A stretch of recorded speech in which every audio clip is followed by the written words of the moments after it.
Good day to you this morning of September 26th. We're almost into October.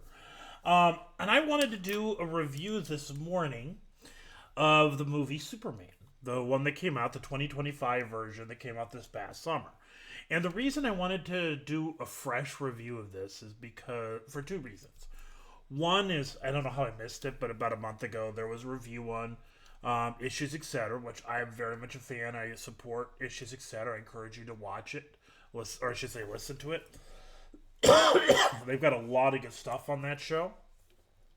But they did, Pastor Ted Giese, he did a review, and I kind of feel bad they bring him up when I disagree with him, but anyways. Because I did bring him up a couple months ago when we were dealing with one of the Mission Impossible films. But anyways, he did a review of this. And the other thing is, it has been on digital.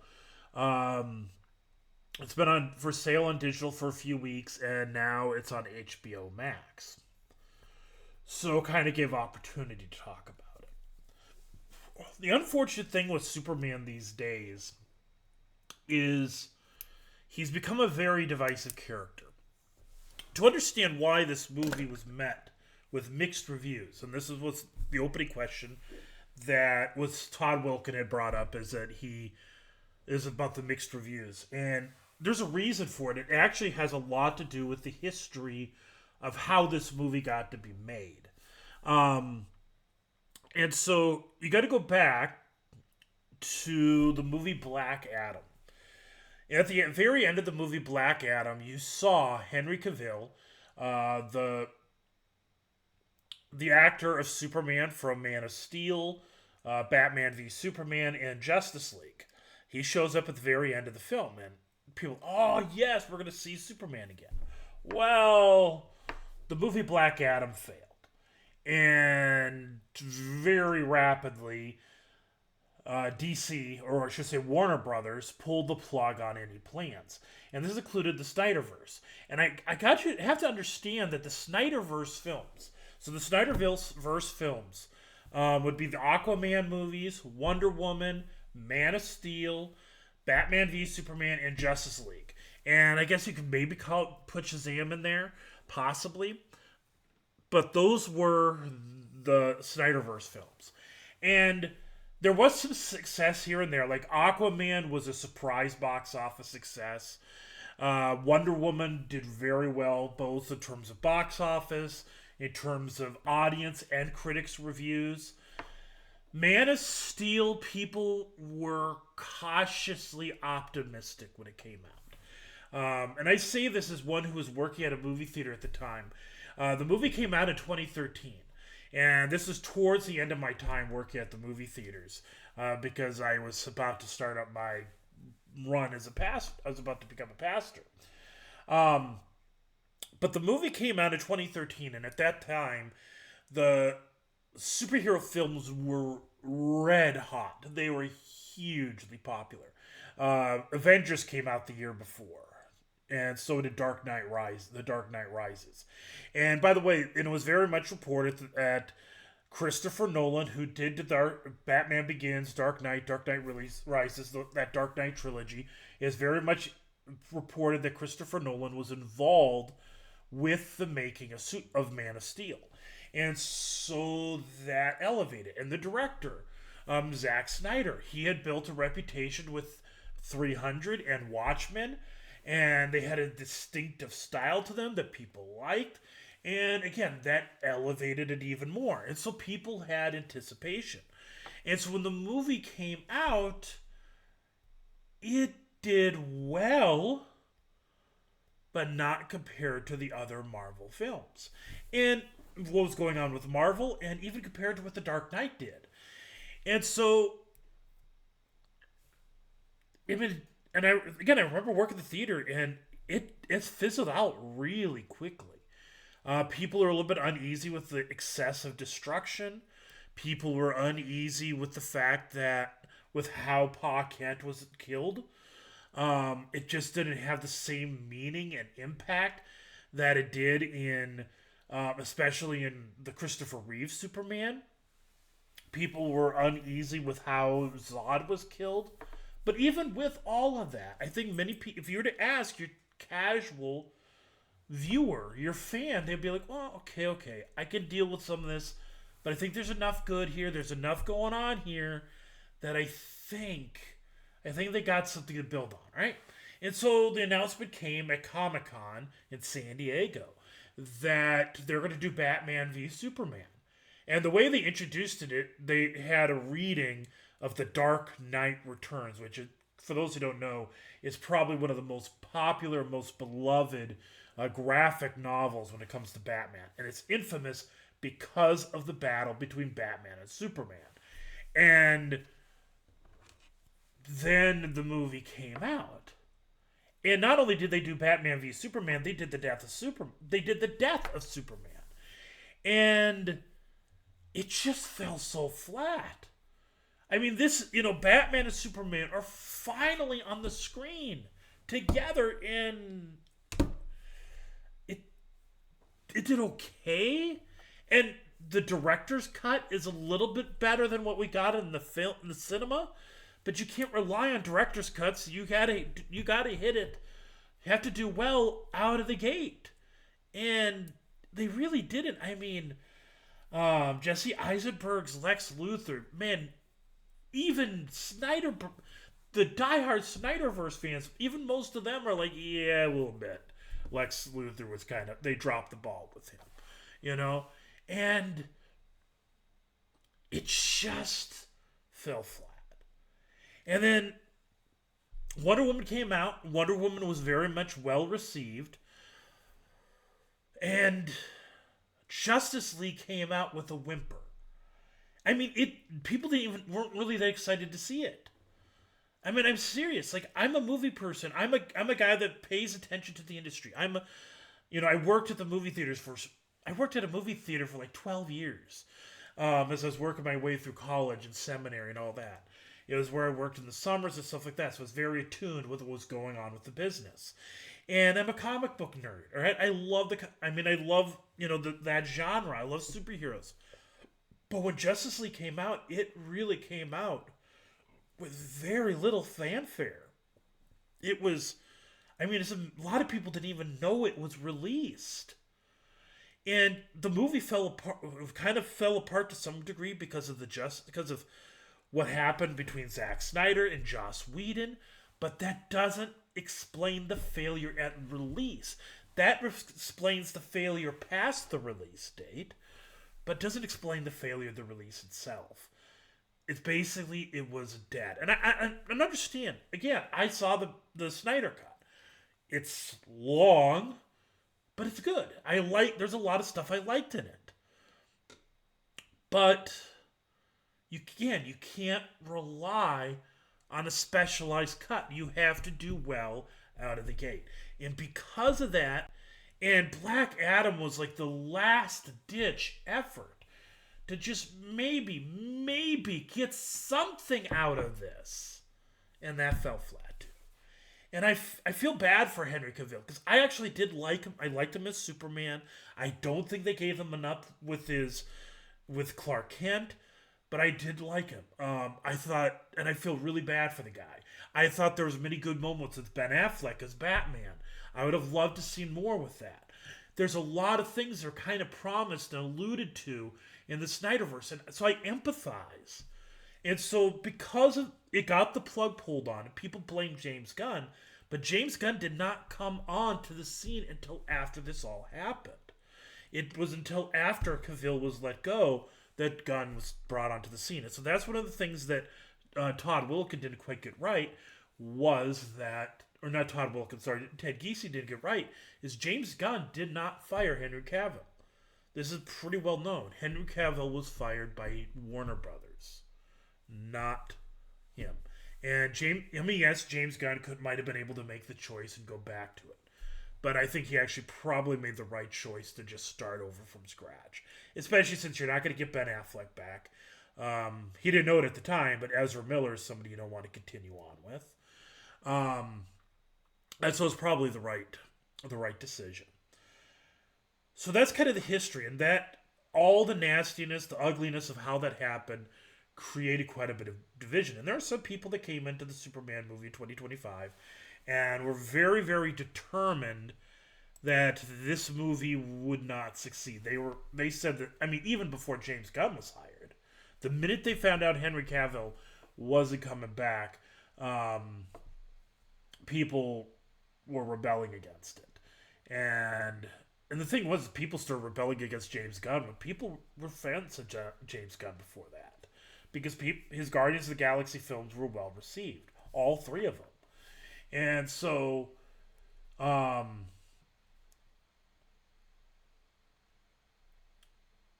so yeah, it didn't.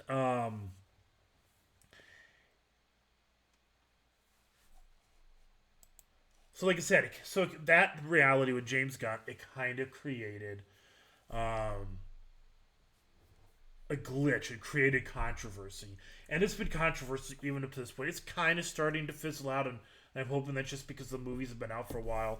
Um, why was it released on theaters so quickly? It had to do with the Peacemaker TV show. James Gunn, in his mind, thought he wanted, because by the time you're talking, because the movie came out in early July, um, the Peacemaker came out late August. By that time, unless you're in the really large theaters, there's a lot of people that just wouldn't have access to watch the movie.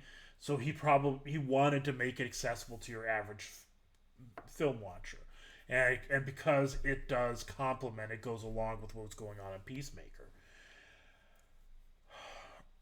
Do I 100% agree with what he did? No, I don't, because I think it's hurting theaters. He did the same thing with Suicide Squad, where he simultaneously released it on digital and in film. I was not a fan of that practice. We need to maintain our movie theaters, and I really think I think the theaters should be upset, but right now the theaters don't have as much power sway as they used to because of digital. But I honestly think the going away of cinemas is not good for um, and for many reasons, and that's probably another conversation. And so that's why it got released so early. It's not because it's failing or struggling. It had to do with Peacemaker. Uh, it probably could have made a few extra $1 million if he had waited. He still probably could have made a little bit of money. Even though it was fizzling out, it's been over. And who knows? Maybe he might decide, in a month or so, or maybe in February or whatever. Maybe he'll decide to do a re-release. During the kind of the slower time of the movie going seasons, he might do a re-release possibly. But yeah, I don't. It wasn't really because of failure. It was trying to support his next work, his next project, Peacemaker. Uh, so let's talk about the movie itself. The movie is. I enjoy this movie and understand this is my background as a superhero. When it comes to Superman, I've watched pretty much every Superman movie there's ever been made. I've watched a lot of the animated straight to digital, straight to streaming, whatever you want to call it, animated films, the animated series, um, Smallville, Lois and Clark, Superman and Lois. I've seen a lot of Superman stuff. Read, a number of the comics, graphic novels, things like that. So I do have that experience and connection with them. And so I'm watching this from that perspective. And in my opinion, the best versions of Superman came from the DCAU, the DC Animated Universe. That was, Paul Dini, Tim Daly, not Tim Daly. Tim Daly was the voice actor. Um, I'll get back to you on that. I know his name. I'm blanking at the moment. But those creators, and they did a wonderful job with Batman. They did a great job with did a really good job with every character they brought on the screen, onto the show.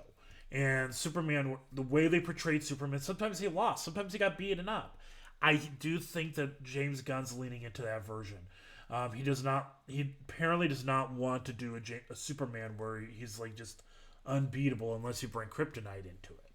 And so they wanted to show him struggling at times. And if you watch a lot of the Supermans, he does it. And part of the reason it happens, and again, this is something that Paul Dini got, and I'm hoping James Gunn pulls it out a little bit, is that Superman holds back. Because, like, there's this comment that Superman sees everything as glass. Or plastic, or paper, whatever we call it. Because he's so strong, he's worried about doing more damage. Like, he's restraining himself all the time. That's Superman. And you can't even see that in the beginning of this movie, where you see him walking through the crowd. He's trying to avoid hitting people. Why? Because he knows he's Superman. And he's worried that he'll hurt somebody if he runs into them. And so he's always, always uber conscious, uber aware of his surroundings, because he doesn't want to hurt people. He doesn't want to do unnecessary damage, and he definitely doesn't want to kill people. And this is a theme in many of the Superman stories. They do not go with Superman kind of being a Jesus figure. If you want to know who introduced that was actually Richard Donner. Richard Donner in Superman 1978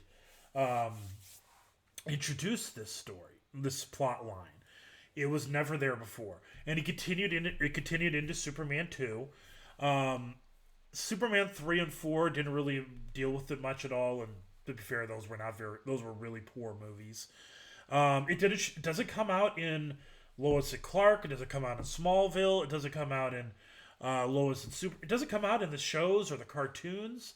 It does come out in Superman Returns, where they kind of pull almost a Da Vinci Code move, where he has a son and all that, an illegitimate child or whatever. And then you have, and then Man of Steel, the Snyderverse very much leans into the,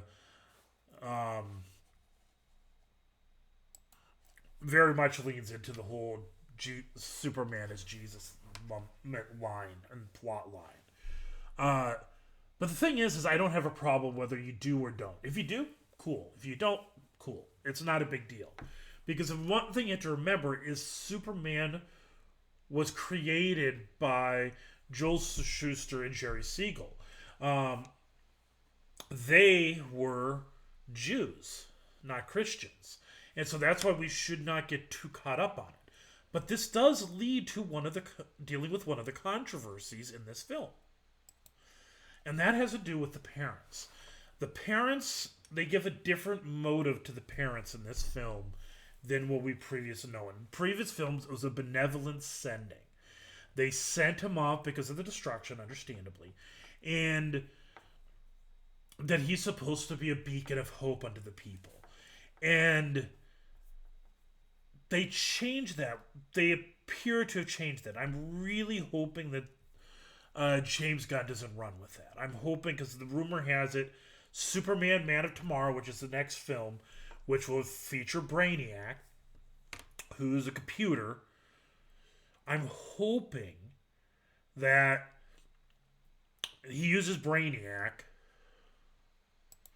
as an opportunity to not go that route, to show what the real message was or something like that, to show that this was not the case. Understand this. So again, I'm going against what Ted Giese said. This is not a retcon by James Gunn. This has been done before in Superman. Apologize, you see me swiping. I have a little fruit fly that keeps flying in my face. But anyways, James Gunn did not introduce this. This was introduced. This actually was a thing in Smallville. If you watch that series, there was questions, debates. Were his parents good or not? And by the way, Smallville didn't even invent that. Apparently, there was a Superman run a few years before Smallville that introduced that idea. And neither of them do I really. And the thing is, Gunn didn't introduce it, but I really wish he wouldn't go with it. It was one of my big complaints with Smallville. I didn't like that plot line when it came to his parents. And whether you go the route of Superman is Jesus, or you go the route that Superman is Moses, as in the case of the original creators, it's problematic.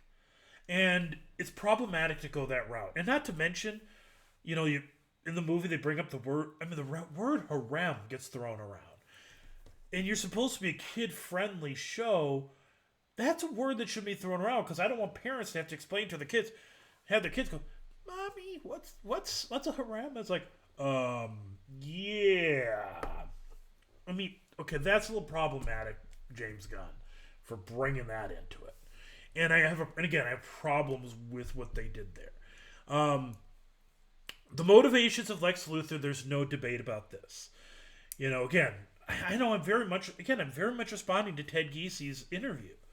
Is the motivation of Lex Luthor is not a mystery.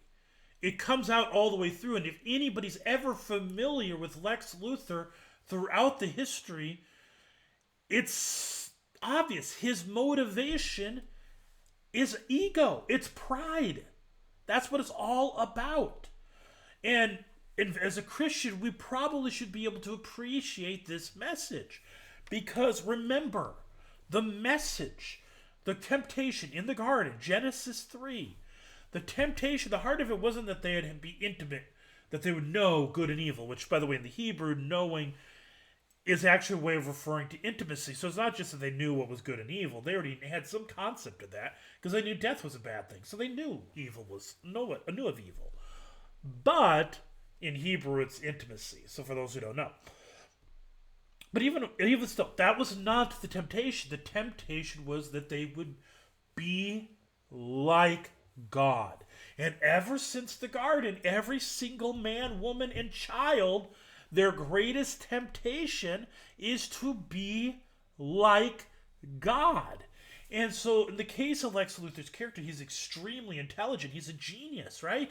And he's able to create this incredible empire, these incredible technologies, and all of a sudden this guy appears who could fly, he's super strong, he could shoot lasers out of his eyes, he could do these incredible feats, and all of a sudden his inferiority is felt, and he wants to show that he is better. And that's what it's all about. It's all about trying to bring him down. That's why the whole thing of why he would do his goal wasn't just to kill Superman. His goal was to kill Superman's image. And again, it's all about ego and pride. And this is something consistent in the comics. And I honestly, I do think that Nicholas Hoult, I think he did a really good job with this. I thought he was an excellent Lex Luthor. He's got the height, which I like. Because one of the things I didn't like Eisenberg's Lex Luthor.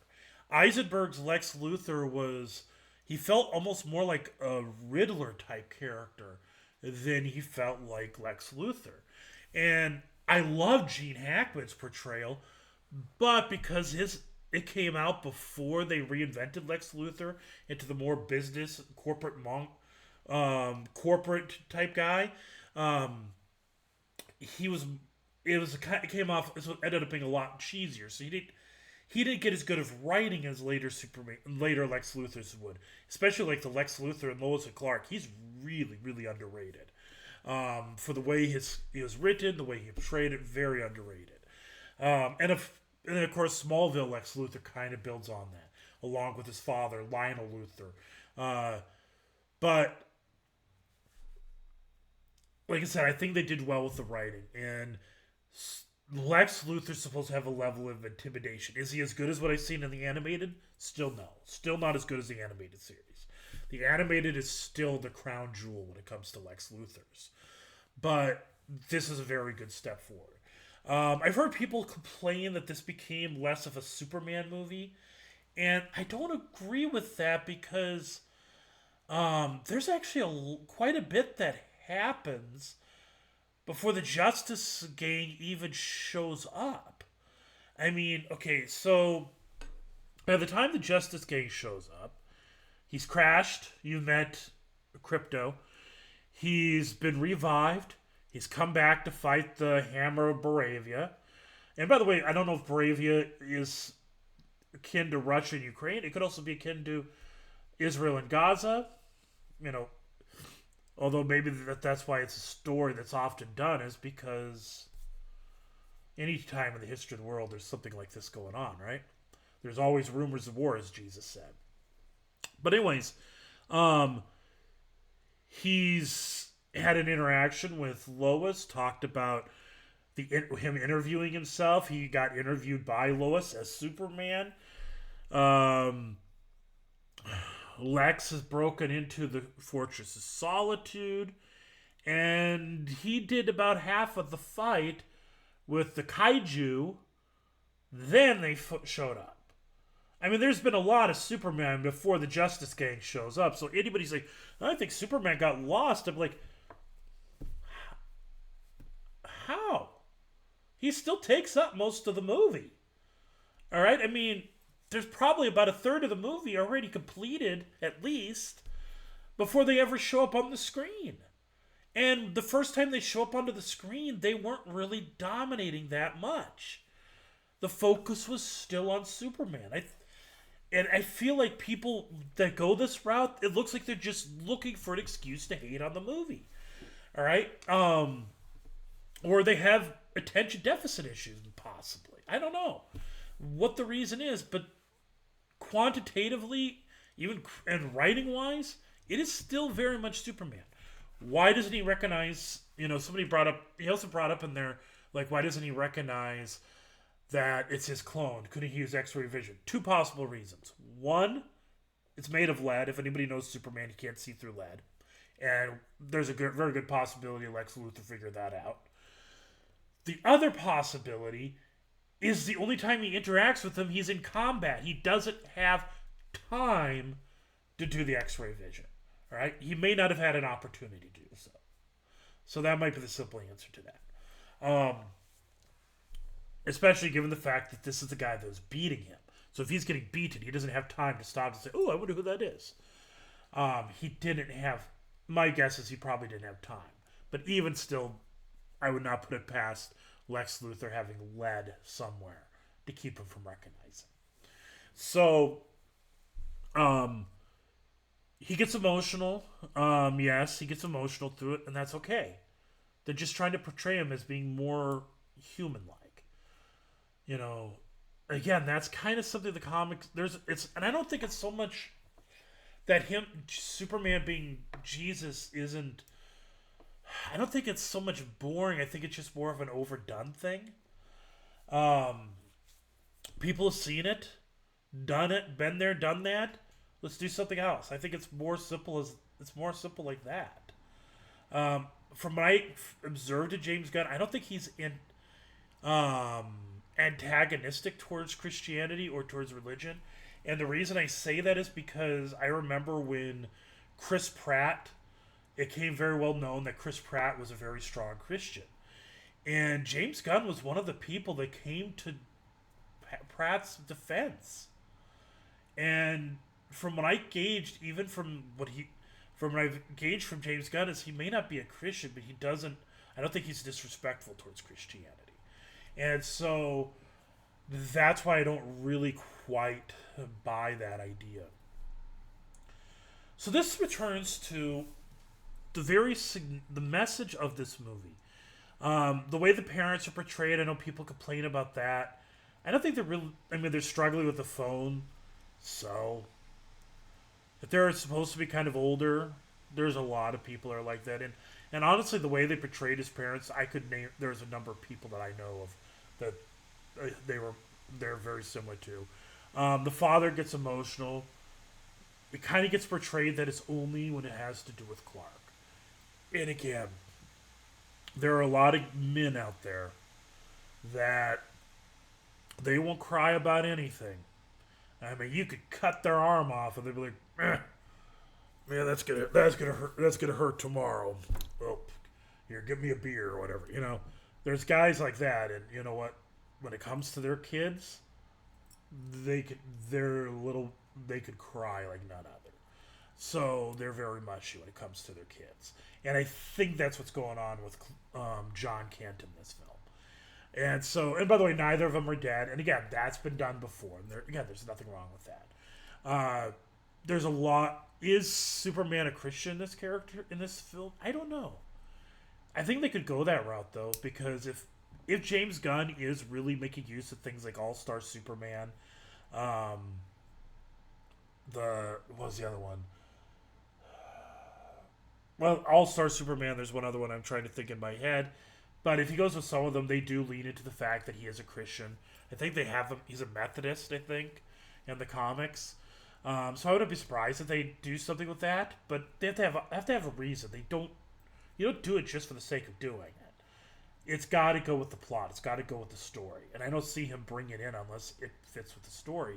And nothing in Superman 2025, the movie that just came out, really gave cause for them to explore that too much. So, but here's the thing is, when it comes to Superman, this movie, the message that I wish people would talk a lot more is, and people get or laugh or get angry. James Gunn himself has a checkered past. We know that, especially given some of his tweets. And I've looked at those tweets. Yeah, they're bad. It's um, putting the best construction. I would say it's probably it would be a very very dark, extremely dark sense of humor, and there are people like that. I remember when I was a teenager, people were all about dead baby jokes.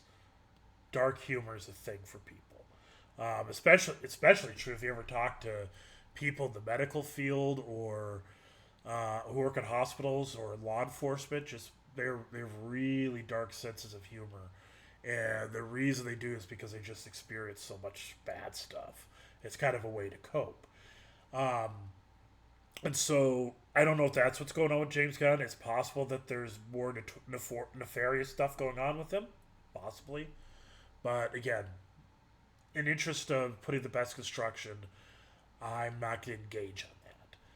So here's the deal with Superman 20. So Superman has this underlying message. What I would say, or this wonderful message that comes out, and even comes out in his confrontation with Lex. I don't like that Lex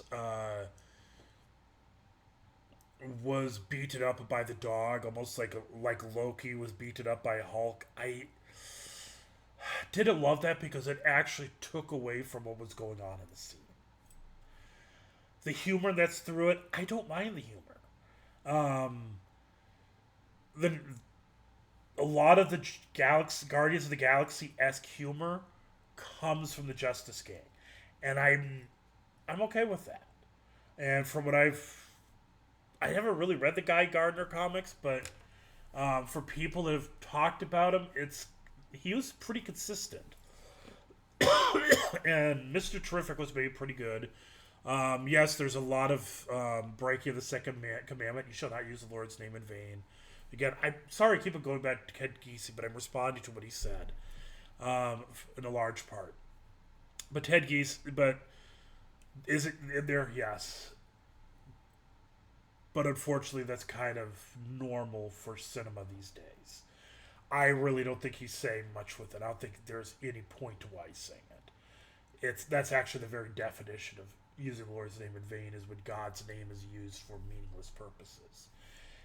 But on the flip side is if he is trying to ground his story, make it feel more real or whatever, more authentic. Um, you're going to hear that because whether you want to admit it or not, people talk like that, and he's going to write the way people talk. You're going to hear it. I mean, can anybody confidently say that everybody in their life, no one in their life says it? I mean, OMG. What do you think OMG stands for?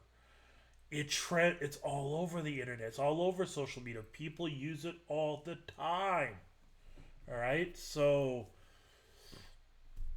I wouldn't make much. It's not good. There's the thing, but again, if he's writing the way people talk, it's going to be in there. Um, but again, I'm going to go back to this thing. Is one of the things I observed when I was watching this Superman film is I realized that the Superman that is being portrayed in this movie is honestly, and if anybody were to look at my tabs, you can kind of see where I'm headed with this. Is he is the he is the I think he's the Mister Rogers of superheroes. Let me explain this. So I'm going to play this clip, and I'm hoping I haven't figured out how to make YouTube work with these sort of things, or who knows, maybe. You have a dog? No, not really. It's more of a foster situation.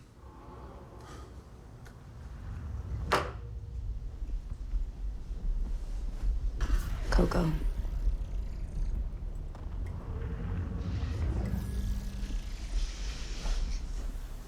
You were out there helping them? Oh no, that's just some dimensional imp. They've got that handled. I was looking for the dog.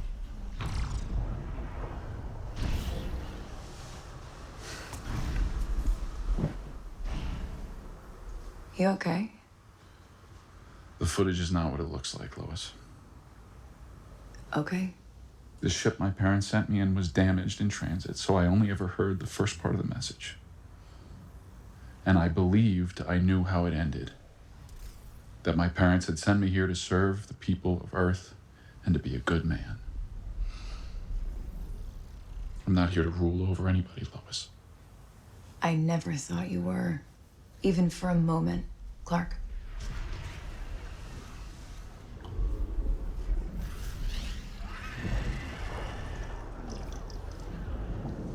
Oh, that's really good. I'm sorry we fought. Me too. But we're bound to, though. We're so different. I was just some punk rock kid from Bakerline, and you're Superman. I'm punk rock. You are not punk rock. I like the Stranglefellows and the PODs and the Mighty Crabjoys. Those are pop radio bands. They're not punk rock. The Mighty Crabjoys suck. Okay, well, a lot of people love them. My point is, I question everything and everyone.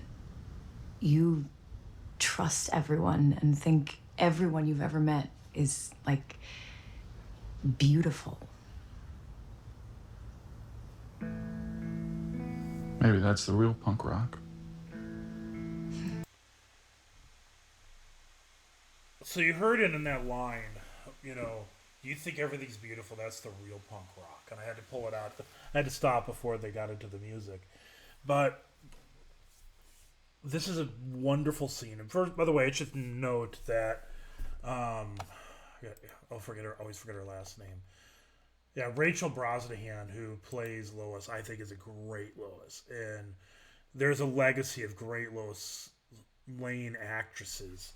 And I think she did a very good job. But this scene, I think this embodies this whole thing of why does he go out of his way to save a squirrel? You see him, trying to save a dog who won't get out of the way, the kaiju. Why is he obsessed about finding Crypto? There's this one, I love this little line is, you believe everyone is beautiful. And this is why I see him sort of as the Mr. Rogers of superheroes. Because there's this line from Fred Rogers, and I was trying to find a clip of it. And if you've never seen the documentary "Won't You Be My Neighbor," it's a Mr. Rogers documentary. I encourage you to watch it. It's very good. Have some Kleenexes nearby if you're a crier. I'm a person that I don't cry very often around people, but I can cry during a movie, during emotional stories. I think I kind of hold, and this is kind of where I kind of empathize with Superman. Because in this, when he is in the person of Superman, people talk about Superman being stoic. I think when he's Superman, yeah, he's going to be stoic. But when he's with people that knows he's Clark and Superman. So we're talking about Lois, who now knows his identity. his parents, I think he's going to be vulnerable. He might show a little bit more of himself than he would with others. And he does kind of lose it with Lex, but I don't think he fully did. Because if he fully lost with Lex, Lex would be, be like bug splat. But even there, he's controlling himself. He's trying to get Lex to crack with intimidation. But in that scene, Lex is a step ahead of him. But anyways, Superman, but like I said, she says this thing is you see everything is beautiful. And this is where this Mr. Rogers quote, he says, "You've made this day a special day by just your being you. There's no person in the whole world like you, and I like you just the way you are." And you know something? That's a Christian theme. That's Christian messaging, believe it or not. The idea that we see each people in their uniqueness. Because God does create us unique. We have different parents, we grew up in different towns, we have different, we look different, we have different likes, different personalities. There's all these little nuances, all these little details. Yes, we have parallels, we have similarities. We're not on an island about every aspect of our life, but when it's all thrown into that little, the soup, the mix, whatever you want to call it, that makes you, there's no one like it. And I love this, and it's that it is all beautiful. And understand, I know some people pull this and it's kind of one of those lines that it's up to the interpreter, up to the hearer to interpret what that means. But I would say it doesn't have to be something that involves sinfulness, something that's a sinful behavior. That part is not beautiful. But the reality that everyone is created in the image of God, God chose you to be born of your parents. And that is, again, beautiful.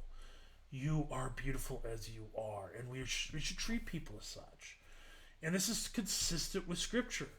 Paul in 1 Timothy says, give thanks for all people. He doesn't say give thanks for the people that are cool and hip. He says all people. And he'll say, well, he only means believers. And the reason I know he doesn't believe that, he doesn't mean that, is because in the very next line, he's talking about praying for the kings. So notice he's talking about Caesar, who has him in jail. So we're supposed to give thanks for Christians and non-Christians. 1 Corinthians chapter 12 talks all about the body. It says, now others understand this is about the body of Christ, but it still has this whole idea of, that we all have different purposes, every design. The eye cannot say to the hand, I have no need of you, nor again the head to the feet, I have no need of you. On the contrary, the parts of the body that seem to be weaker are indispensable. And on those parts of the body that we think less honorable, we bestow the greater honor, and our unpresentable parts are treated with greater modesty, which our more presentable parts do not require. But the simple point is, again, he's talking about the body of Christ, he's talking about Christians, true. But there's kind of still this idea that God gives various talents, different gifts, and we should celebrate the talents, the gifts. We don't celebrate sin, but we do celebrate the things that are not sinful inherently. Or here, Jesus in Matthew 25, he says here was this, I was naked and you clothed me, I was sick and you visited me, I was in prison and you came to me. Then the righteous will answer him, saying, Lord, when did we see you hungry and feed you, or thirsty and give you drink? And when did we see you a stranger and welcome you, or naked and clothe you? And when did we see you sick or in prison and visit you? And the king will answer them, truly I say to you, as you did it to one of the least of these my brothers, you did it to me. So again, is this talking about Christians? Possibly. But it's still this idea, is we're supposed to treat, the idea of treating everyone as beautiful and precious. all life is precious. All life is a gift from God. And we should act and treat like that. And that comes out in his conversation with Lex at the end. And he does get to that point where, Lex, if you would just get past your pride, past your issues, whatever, you could change the world. And that's actually something that comes out in I think it's All Stars. I think it was All Star Superman where that comes out. That's how Superman. That is, the way Lex has been. But even with Lex, he's showing compassion and kindness, and you would hope that maybe, just maybe, he would be different. And that's in spite of everything he had done. Damn. He tried to destroy his reputation, just tried to destroy his life. He kidnapped Crypto and, kidnapped the dog. And even still, he desires good for Lex. And that's, to consider, and that's something that you see in the comics with Superman, is he always seeks for and desires the good for others. And that's, we live, a lot of the fighting and a lot of going on with Superman, and I realize that some way I'm feeding into this by responding to Ted Giesi's review. And I hope is what's going on with Superman, a lot of this division, it's just the overall temperature of our nation. We are a very angry, hateful culture these days. We don't all see things eye to eye with one another. There's a lot of things we disagree on. And unfortunately, we see the worst in each other.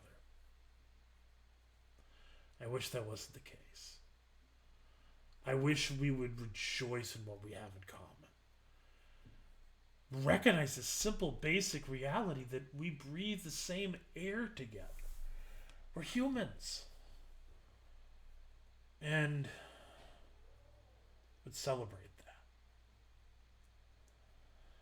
So I pray that we would choose the punk rock life and choose kindness. So that's what I have on this movie. I like Superman. I thought it was a very good movie.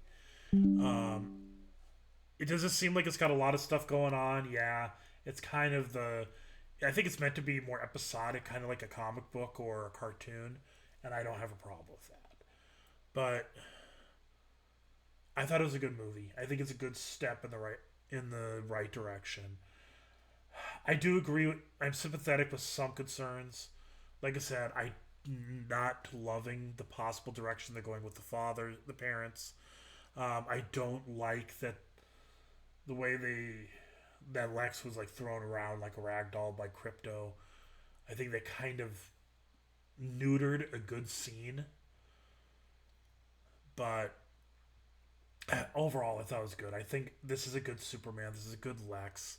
And I know I'm going to get, just when I post this onto Facebook, I'm going to get about 50 laughter reactions because nobody knows how to converse about anything.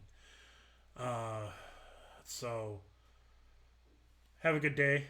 Blessings. In Jesus' name. Amen.